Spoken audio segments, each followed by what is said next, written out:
Okay. Hi, magandang araw po sa lahat. Ang babahagi ko po sa inyo ay ang kagalingan at kaligtasan na binigay sa akin ng Panginoon sa sakit na COVID-19. Ah, Nag-umpisa po yung aking lagnat nung January 11. Then, sumunod na araw, ganun din. Tapos nung pangatlong araw, lumabas po ako at nag-process ng mayor's permit ng aming company. So, natapos po ako mga 6 na ng hapon. So, nung umuwi ako, pagdating ko rito sa bahay, nilalamig na ako tapos ang taas na ng aking lagnat.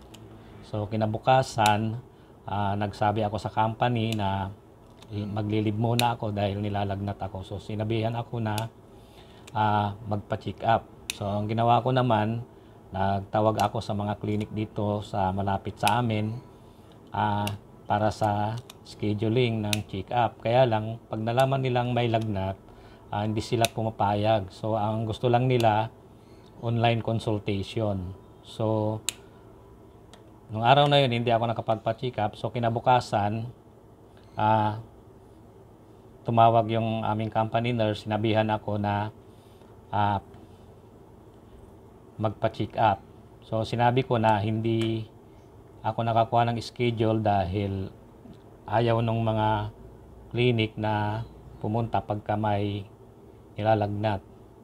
So, sinabihan ako na sa hospital na lang ako pumunta sa ER kasi hindi ka naman tatanggihan doon, sabi niya. So, pumunta kami nung aking may bahay, sinama ko yung aking asawa at nagpa-check up po ako. Ang una po, X-ray po ako at saka nagpakuha ng blood test. So, yung result, hinintay na namin. Ang lumabas na result ay dengue positive tapos with mild pneumonia sa dalawang lungs.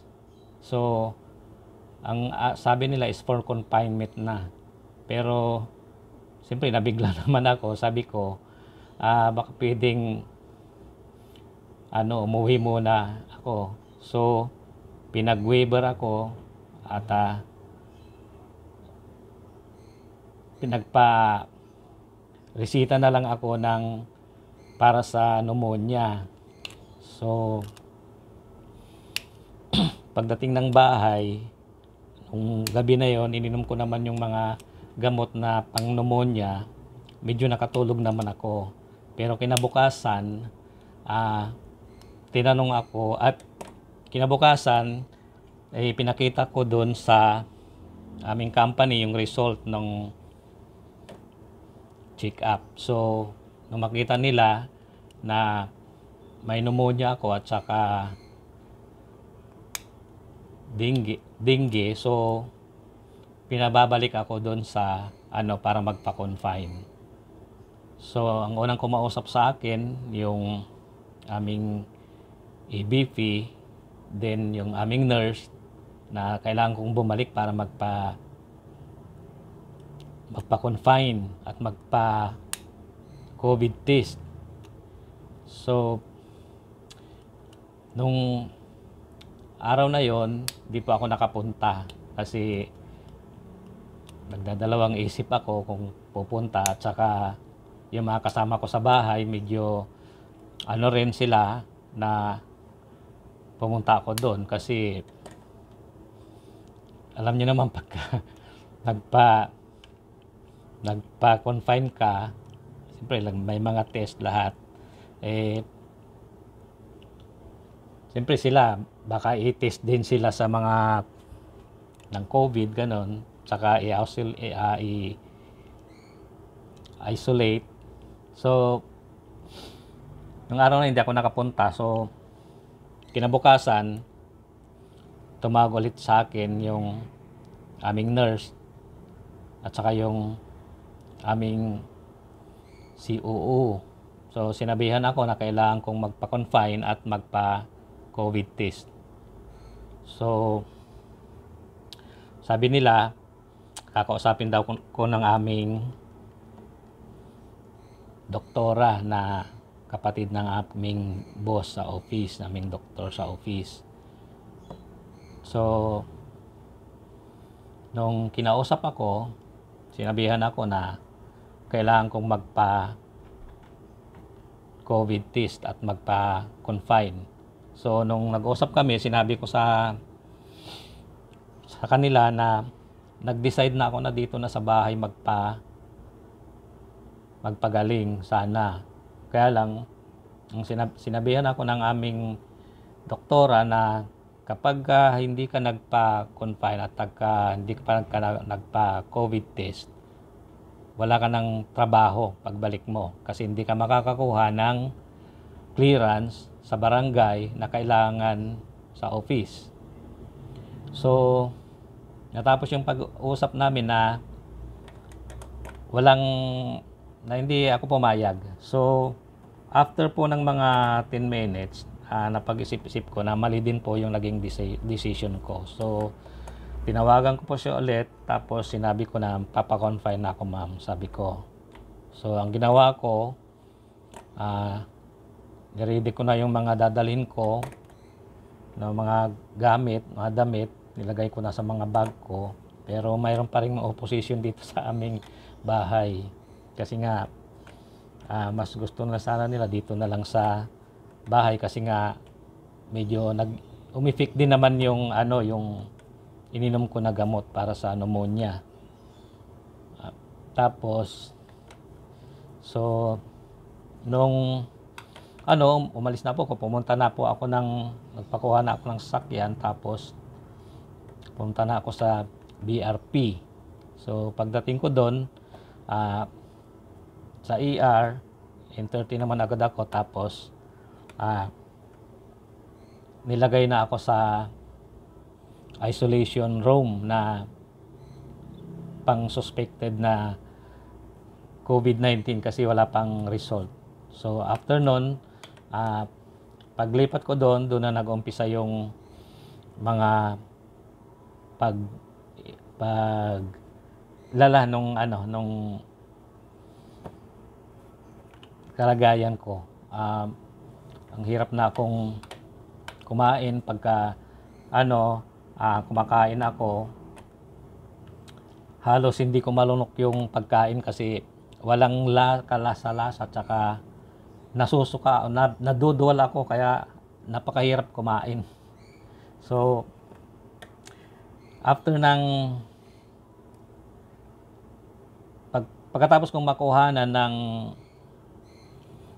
COVID test, lumabas yung result na positive. So, nilipat na ako sa talagang isolation room para sa may COVID.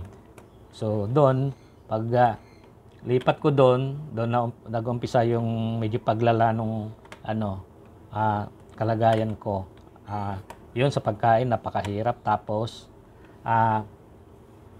hindi ako makatulog sa gabi.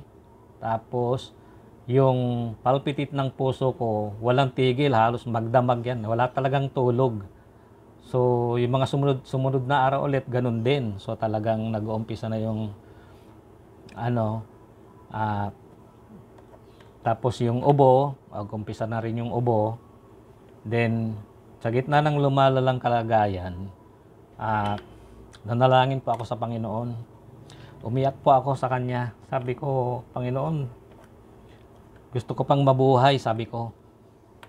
So, habang pagkatapos kong manalangin na naiiyak ako, may pinakita sa akin yung Diyos na doon sa panyo ng El Shaddai na daladala ko, yung nakalagay doon na nakasulat, yung Psalm 23. Nang mabasa ko po yun, parang nawala yung aking pangamba. Bigla po akong sinabi ko po sa Panginoon, sabi ko sa Kanya, Panginoon, sa iyo ko pinagkakatiwala ang buhay ko, sabi ko. So pagkatapos nun, nawala po yung aking takot at pangamba. Ang nilagay ko na lang sa isip ko, na kahit anong klaseng sakit yan o infection, walang imposible sa Panginoon. Pag gusto niyang mabuhay ka, mabubuhay ka. So, nawala na yung aking takot, pero doon na rin nag-umpisa yung paglala ng kalagayan ko. yung ubo, wala nang tigil. Tapos, hirap na rin sa paghinga kasi pag inhale ko, wala pang kalahati yung uubo na talaga, walang tigil. Tapos pagka humiga naman, di naman ako makatulog kasi paghiga ko na nakahiga, wala rin tigil yung pag-ubo.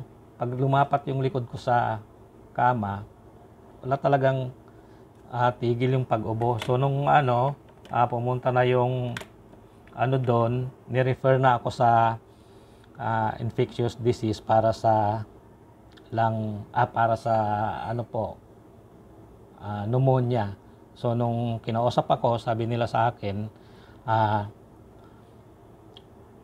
in-x-ray po ako. Tapos nung lumabas yung x-ray, ang sabi sa akin, yung pneumonia nagpo-progress na. So sabi sa akin, yung mga nakakabit na mga antibiotics doon na sinasabay doon sa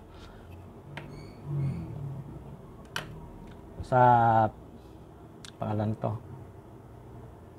na gamot, sabi nila papalitan na nila ng mas mataas. Tapos sinabihan din po ako ng COVID doctor na isasama din nila yung remdesivir para sa COVID.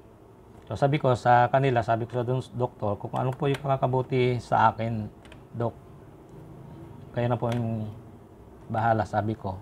So yun nga. So after nun,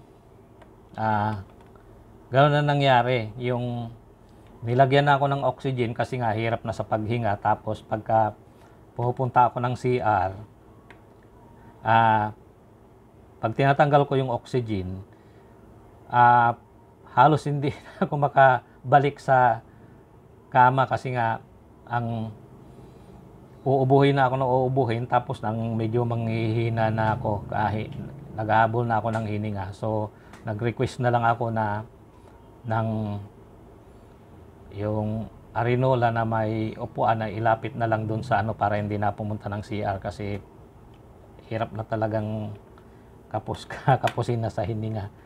So ganoon nangyari. So gabi-gabi talaga, hindi talaga ako makatulog. Wala talagang tulog. Gabi-araw walang tulog. So ang ginagawa ko na lang, nakaupo na lang, magdamag.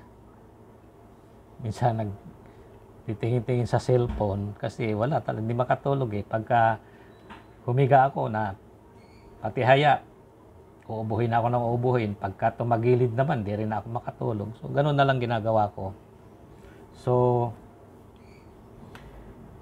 tapos yung sa pagkain naman, ganun din, napakahirap kumain. Parang ang feeling ko pagka ako'y kumakain, para akong umaakyat sa isang napakataas na building.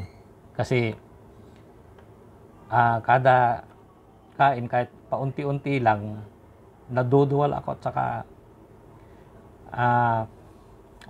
wala ka talagang kalasa-lasa. So ganun po yung nangyari. So after ng mga ilang araw na rin, at 10 days po akong na oxygen. So nung unti-unti na rin nag-improve yung kalagayan ko, nung bumalik na yung lasa ko sa pagkain, kahit yung kukunti lang kahit yung konting pagkain na binibigay ng yung isang cup ng rice at saka ulam, ay talagang masyado kong na-appreciate kasi talagang nagpapasalamat ako sa Diyos na kahit yung ganong pagkain, kahit yung mga pinangat lang na isda na bumalik na yung panlasa ko, talagang ramdam ko yung ng Panginoon. So after ng 10 days, tinanggal na rin yung oxygen sa akin. Then after ng 2 weeks ko sa hospital,